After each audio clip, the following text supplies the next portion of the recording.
लोकसभा चुनाव 2024 में अब कुछ ही समय बचा हुआ है, जिसको लेकर सभी पार्टियां अपनी अपनी बिसात बिछानी शुरू कर दिया है।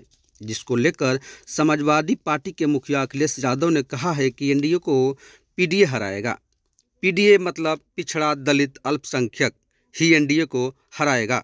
जिसको लेकर नोएडा गेजा गांव में अनिल पाल के नेतृत्व में पीडीए का पंचायत का आयोजन किया गया, जिसमें पूर्व विधानसभा प्रत्याशी सुनील चौधरी भी उपस्थित रहे। सभी लोगों ने एनडीए को हराने के लिए अपने अपने विचार व्यक्त किए और किस तरह से पीडीए को मजबूत करना है, इस पर विचार किया गया। Bureau report.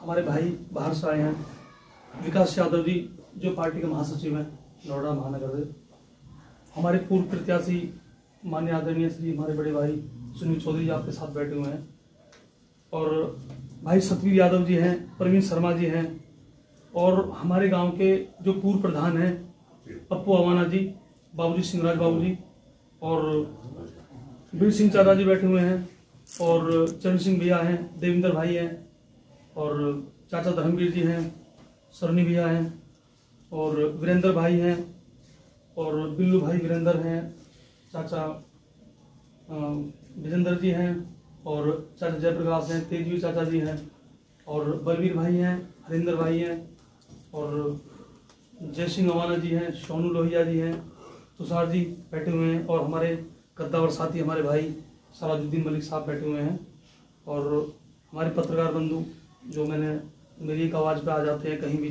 बोलते तो आ जाते हैं, हमारे शशिकांत भाई जो साथी रहते हैं हमारे। देखियो साथियों देखो, बात तो जयदीप भाई ने बहुत अच्छी बताई है। पीडीए को क्यों लाया गया, राष्ट्रीय अध्यक्ष जी हमारे बहुत गंभीर हैं और वो शोषितों के बारे में, दबे कुचलों के बारे में बहुत अच्छा सोचते हैं। साथियों देखो, आदरणीय सुनील भैया हमारे यहाँ से 3 बार चुनाव लड़े और तीनों बार उनको हार मिली, लेकिन वो मन से नहीं हारे और आपके विश्वास से नहीं हारे। इनको अधिकतर गाँव में बहुत ज़्यादा आशीर्वाद मिलता है और इनको वोट भी बहुत ताबड़तोड़ मिलती हैं, लेकिन थोड़ा सा अगर शहर की बात करें तो हम वहाँ पे जाके हार जाते हैं, क्योंकि उन लोगों को बलगलाया जाता है। और उनको मैंने कई बार देखा है, मैं भी यहाँ क्षेत्र में काम करता हूँ, तो सेक्टरवासी जो थोड़ा सा गांव के लोगों से थोड़ी बह भी खाते हैं और उनको सही बात नहीं बताते कोई। जब हम उनसे मिलते हैं तो उनको सारी बातें हम बताते हैं, तो वो भी सुन के बड़े आश्चर्यचकित होते हैं और बात अच्छी भी करते हैं हमारे साथ बैठ के। देखिए, सुनील भैया बहुत मजबूती से चुनाव लड़े और इनको कुछ राजनीति तहत भी, और जो भारतीय जनता पार्टी यहाँ पे गड़बड़ करती है, वोटों में गड़बड़ करती है, लोगों के साथ में भी करती है, उसके तहत इनको हरा दिया गया। लेकिन भैया जब चुनाव लड़ेंगे, हमारा परिवार, हमारा गांव, हम सब साथी उनके साथ कंधे से कंधे मिलाकर हमेशा चलेंगे। और अब समय आ गया है, 2 महीने बाद शायद चुनाव है लोकसभा के, तो आप लोगों को हमारे साथ मिलकर, कदम से कदम मिलकर, जैसे आपने हमारे घर पे साथ दिया है, सब लोग आए हो।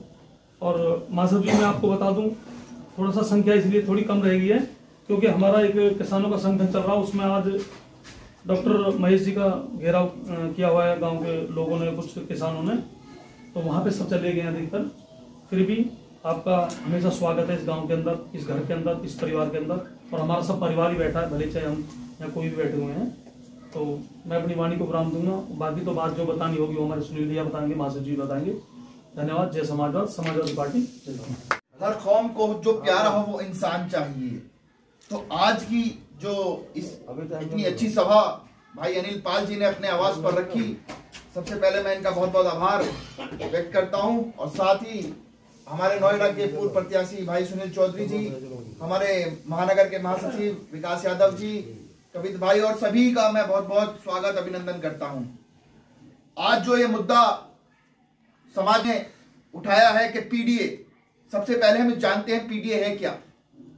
पीडीए एक वो समूह है कि जिसको हमेशा से दबाया गया, उसके हक को मारा गया, उसके आरक्षण को छीनने की बात की गई, वो पीडीए है।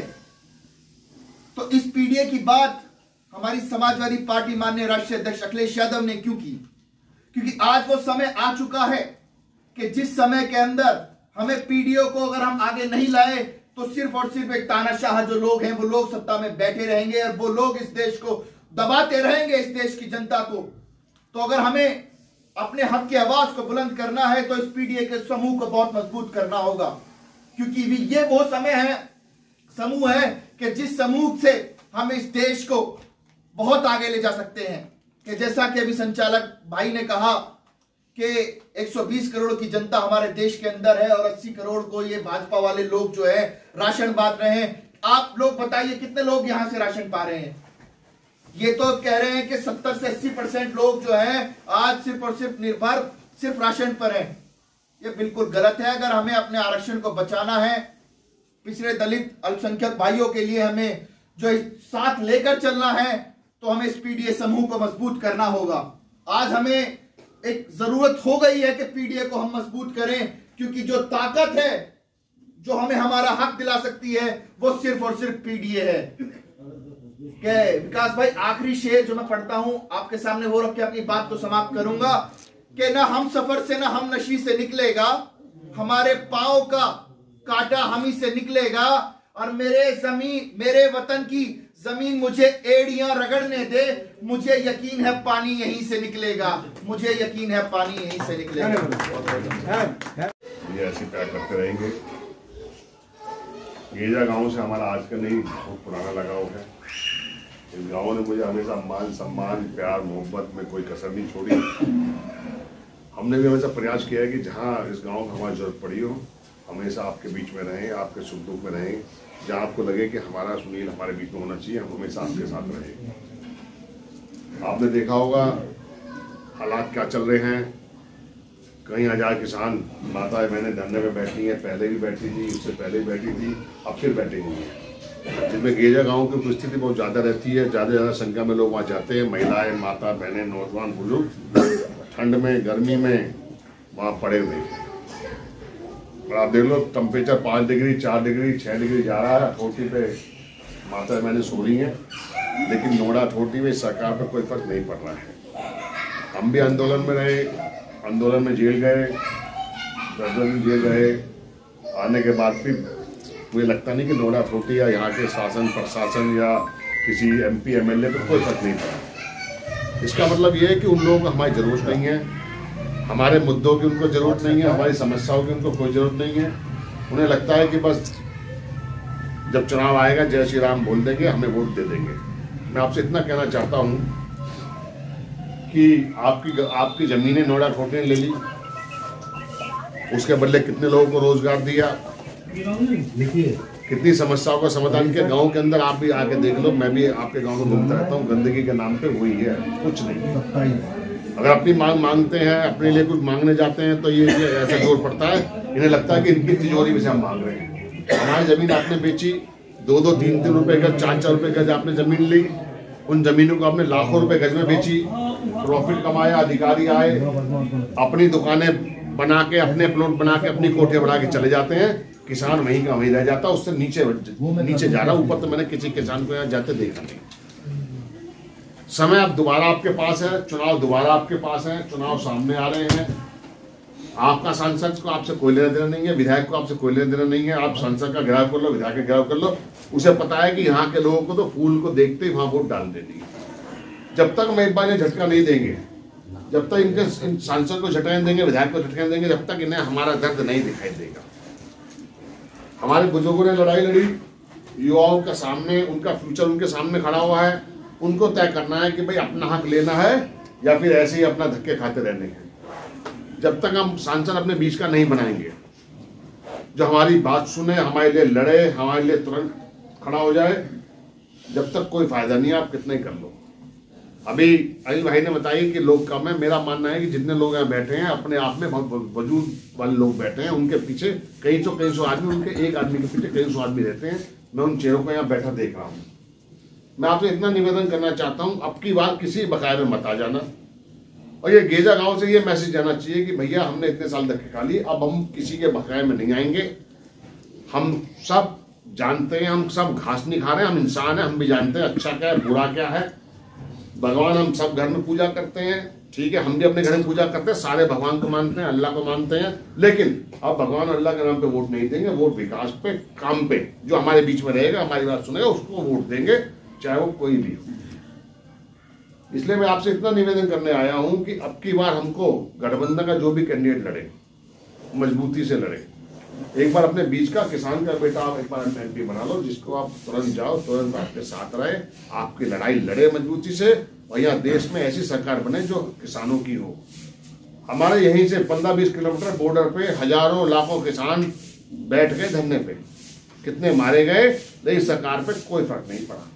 और आपने देखा होगा अभी 15-20 महीने पहले इन्होंने क्या कहते हैं कैबिनेट में इनके ड्राइवरों के लिए एक कानून निकाला था। भाई साहब ड्राइवर ने एक दिन में इनको ऐसा पटकने दी, उन्होंने अगले दिन वापस ले लिया कानून। अच्छा हम वापस ले रहे कानून। तो इसका मतलब किसानों से ज्यादा मजबूत तो ड्राइवर हो गए। इसका यही तो मैसेज हुआ। अगर आज हम किसान हल चलाना बंद कर दे, नाज अगर उगाना बंद कर दे, तो यहाँ देश भुखमरी के कागर पे आ जाएगा। ये जितने भी लोग हैं नोट नहीं खाएगा, खाएगा तो अन्न जब उगेगा जब किसान उगाएगा। नहीं तो कोई सा नेता ऐसा नहीं जो हल्ले के कहते मैं अन्न उगाऊंगा। इन्हें पता है किसान ही अन्न उगाएगा, और किसान अन्न उगाएगा तो जब ही देश चलेगा। तो मेन भूमिका किसान की है, किसान मजदूर की। मैं आपसे निवेदन करने आया हूं कि अब की बार मजबूती से कोई गलती नहीं करनी हम लोगों को। हमको एक किसी बखाई में नहीं आना, नहीं तो अभी देखना कुछ दिन बाद जो है झोला लेके लोग निकल पड़ेंगे और हमें गुमराह करेंगे कि साहब देखो राम मंदिर बना दिया, देखो साहब पाकिस्तान हम पे हमला करने वाला है। ये सब बेकार की बात है। राम पहले भी थे, राम अब भी, राम आगे भी रहेंगे। ये कोई नहीं होते राम को लाने वाले। अगर ये राम को लाए इसका मतलब ये राम से ज्यादा बड़े हो गए हैं। अयोध्या में रामचंद्र जी पहले भी थे, हमारे घर में सब में राम है, हम सब राम को मानते हैं और जिंदगी भर मानते रहेंगे। ये कहेंगे हम राम को लेके आए, भैया तू मूर्ख है, तू बालक है, तू अनपढ़ है, तू बुद्धि नहीं है, तू कौन होता राम को लाने वाला। मंदिर न्यायालय ने बनाया, ठीक है, ये नोता देने वाले कौन होते हैं। मंदिर किसी का नहीं है, मंदिर सबका है। मंदिर को सोचे मेरा है, मेरा नहीं। अगर गांव आपके गांव के अंदर कोई मंदिर बनाने लगे तो गांव मंदिर बनाएगा, एक आदमी का मंदिर नहीं होता किसी का। और एक आदमी कहने लगे यार फलाना उसको बुला लो, फलाना उसको बुला लो, नहीं। अगर वो आदमी बुला रहा है नोता देके, इसका मतलब वो आदमी अपना कब्जा करना चाह रहा है मंदिर का। अगर गांव का मंदिर है तो गांव समिति या गांव की तरफ से नोता जाता है, पूरा गांव जो है इनको बुला रहा है। अगर मैं लिख के दे दूं सुनील चौधरी बुला रहा है, तो भैया ये सुनील चौधरी का मंदिर कहां से आ गया। इसलिए मेरा आपसे इतना कहना है कि हमें मजबूती से अब की बार अपने बीच का नेता चुनना है, अपने बीच का सांसद बनाना है, जो हमारी बात मजबूती से उठाए, जो हमारी बात पार्लियामेंट में उठाए। और हमको ऐसी सरकार चुननी है जो किसानों की सुने, मजदूरों की सुने, गरीबों की सुने और हमारे हक की लड़ाई लड़े। हिंदू मुस्लिम बहुत सालों से हम देखते आ रहे हैं, इससे किसी का गुजारा नहीं होना। हम मेहनत करेंगे जब ये हमारे बच्चे पलेंगे, हम रोजगार करेंगे जब भी हमारे घर में तनख्वाह आएगी, जब भी हमारे घर में नाज आएगा। हम कह रहे हिंदू मुस्लिम से सिवाय दंगे के अलावा कुछ नहीं होना। इसलिए मेरा आप लोगों से निवेदन है मजबूती से इस बार हम चाहते हैं कि गेजा गांव से एक तरफा वोट पड़े और इनको भी एहसास कराए कि तुमने हमारी सुनी नहीं। ये जो जा रहे हैं, जो किसान जा रहे हैं, हम सबके लिए जा रहे हैं। ये नहीं अकेला एक को पैसे मिल जाएगा, एक का मुआवजा बढ़ेगा, एक की आबादी समस्या या 5% एक को मिलेगा, वो सबके लिए कानून पास होगा। तो जो लोग नहीं भी जा पा रहे हैं किसी कारण में, उनसे भी कहूंगा कि भाई एंड टाइम पे जब वोट डालने जाए तो किसी बखाए में ना आ जाए, मजबूती से गठबंधन कैंडिडेट को जिताएं।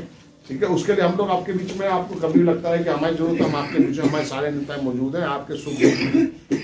मैंने अपनी सरकार में, मुझे आज भी याद है, अपनी सरकार में एक जगह बुलडोजर चला गया था भाई साहब, मैं वहां जाके उसे उल्टा भाग के आया था।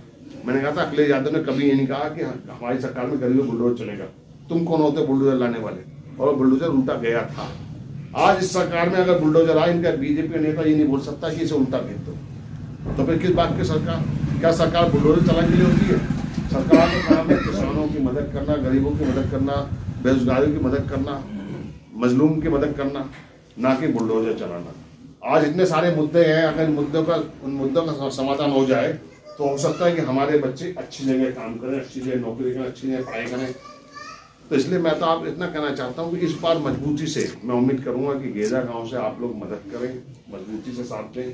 ये जो धरना प्रदर्शन चल रहा है इसकी भी लाज रख लें और ऐसी सरकार बनाएं जो हमें धरना ना देना पड़े, हम हक से वहां जाएं और अपने काम करा के लाएं। और आपका विधायक देख लो पंकज सिंह, वो गांव में कितनी बार आया, मैं भी सलारपुर पल्ला करके आता हूँ, हमसे बोले आज तक एक बार मेन रोड पर आया था, उसके बाद आज तक नहीं आया। और गाँव के अंदर गंदगी बह रही है। तो जब चुनाव के बाद ये चर्चा गांव में होती है और जब चुनाव आ जाता है, जब आदमी भूल जाता है, तो इसका लोग कहीं ना कहीं हम लोग बार बार गलती करते हैं। जिस विधायक को बिन मांगे वोट मिल जाती है, पंकज सिंह गांव में आए ना आए, उसे वोट डब्बे भर जाते हैं, तो उसे क्या जरूरत है हमारे गांव में गंदगी भरी है, हमारे गांव में सड़क है नहीं है, पानी है, मर रहे जी रहे, कोई मतलब नहीं है। हम सब भी जानते हैं कि नेता ऐसा होना चाहिए जो हमारे बीच में सुख दुख में रहे, जो हमारे दुख दर्द को समझे। कभी मैं दुखी हूं तो मेरे कंधे बात करके कहते भाई मैं हूं, आप क्यों परेशान हो, इतना ही बहुत होता है। और कौन सा नेता क्या कोई रोटी मांगने जा रहा है, नेता क्या कोई पैसे मांगने जा रहा है, नेता क्या वो चाहता है नेता सुख दुख में रहे, या कभी बुरा खुदा का आदत पड़ जाए तो नेता कहते बताओ भाई मैं हूं, किसे फोन करना, अभी तेरी मदद हो जाएगी। तो इसलिए आपकी बात गलती मत कर देना, महेश शर्मा किसी का नहीं है, ये सिर्फ अपने अस्पताल के अस्पताल बनाया जा रहा है। आप देख लो आगे कितने अस्पताल बन गए इसके, मैं समझता 15 से 20 अस्पताल तक पहुंच गया है।